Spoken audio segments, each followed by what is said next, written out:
पूरा लोकल జూబ్లీహిల్స్ ఉప ఎన్నికల నేపథ్యంలో అన్ని పార్టీలు కూడా చాలా విస్తృతంగా ప్రచారం అయితే కొనసాగిస్తున్నాయి. అందులో భాగంగానే బీఆర్ఎస్ ఇప్పటి వరకు సిట్టింగ్ స్థానంలో ఉన్నందుకు కావున ఇప్పుడు మరింత బలపరిచే విధంగా ఇప్పుడు ప్రచారాలు అనేవి అయితే కొనసాగుతాయి. సో ప్రస్తుతం మనతో పాటు బీఆర్ఎస్ నేతలు అయితే మనతో ఉన్నారు. వాళ్ళతో మాట్లాడే ప్రయత్నం చేద్దాం. అసలు ఏ విధంగా ఉంది గ్రౌండ్లో ప్రజల యొక్క స్పందన, వాళ్ళు ఏమంటున్నారు రేపు ఎలక్షన్ సంబంధించి? బ్రహ్మాండంగా జూబ్లీహిల్స్ ఎలక్షన్లో మన కేసీఆర్ గారికి పట్టం కట్టాలని వాళ్ళు 11వ తారీఖున ఎప్పుడు వస్తున్నారో ఎదురు చూస్తున్నారు. మాగంటి సునీత గారు దాదాపుగా 30,000 పైసలతో భారీ మెజార్టీతో గెలిచే అవకాశం ఉంది.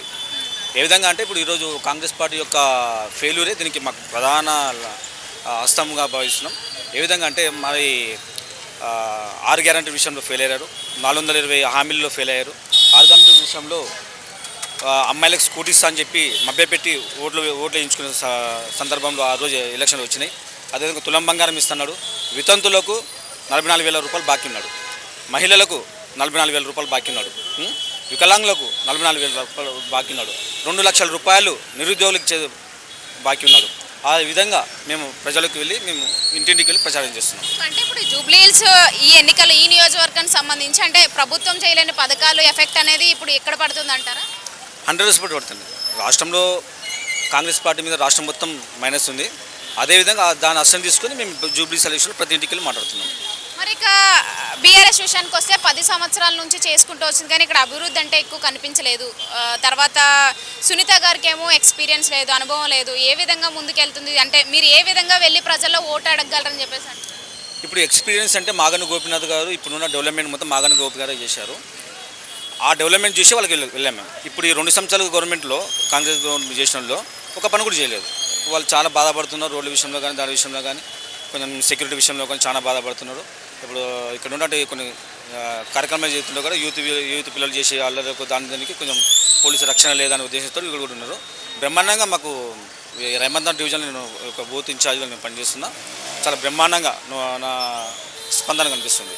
అదేవిధంగా ఇప్పుడు ఏంటంటే 250 గజాలు ఉద్యమకారులకు ఇస్తాను చెప్పి ఎక్కడ పోయింది 250 గజాల స్థలం అనేది అడుగుతున్నారు పబ్లిక్. అంటే మా దానిలో కొంతమంది తెలిసిన ఉద్యమకారులు ఉన్నారు, చాలామంది ఉన్నారు, అందరూ వచ్చి మాట్లాడుతున్నాము. పబ్లిక్ ముఖ్యంగా ఏంటంటే అలసిపోయారు. ఈ గవర్నమెంట్ 2 సంవత్సరాల యొక్క ప్రభుత్వ పాలన చూసి అలసిపోయారు. అదేవిధంగా హైడ్రాక్తో భయపడుతున్నారు.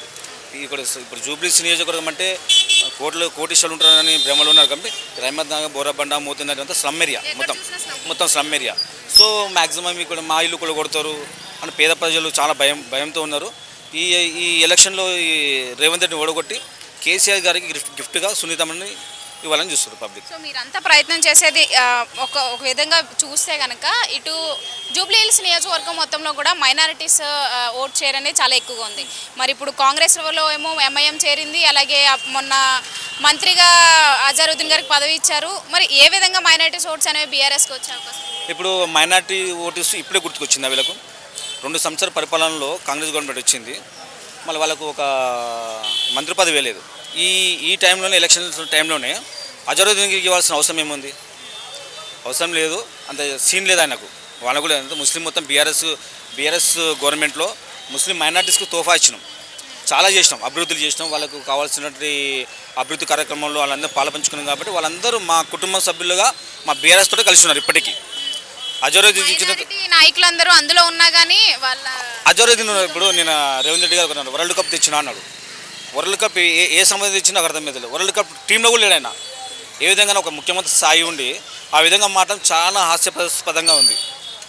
అదే ఈయన తెలిసిపోతుంది కదా, అమలు కానీ హామీలతో మాటలతో మభ్యపెట్టించి ఈ విధంగా మనం టాపిక్ డైవర్ట్ చేయాలి, పబ్లిక్ డైవర్ట్ చేయాలని చూస్తున్నాడు.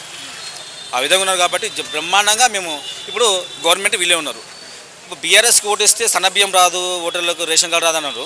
ఎట్లా వస్తుంది? ఎందుకు రాదు చెప్పండి? గవర్నమెంట్ మీరే ఉన్నారు. మేము గెలిచినంత మాత్రం ఈ టైంలో మేము ఎట్లా సన్నబియ్యం రాకుండా చేస్తాం? ఇంకా 3 సంవత్సరాలు మీరే ఉంటారు కదా.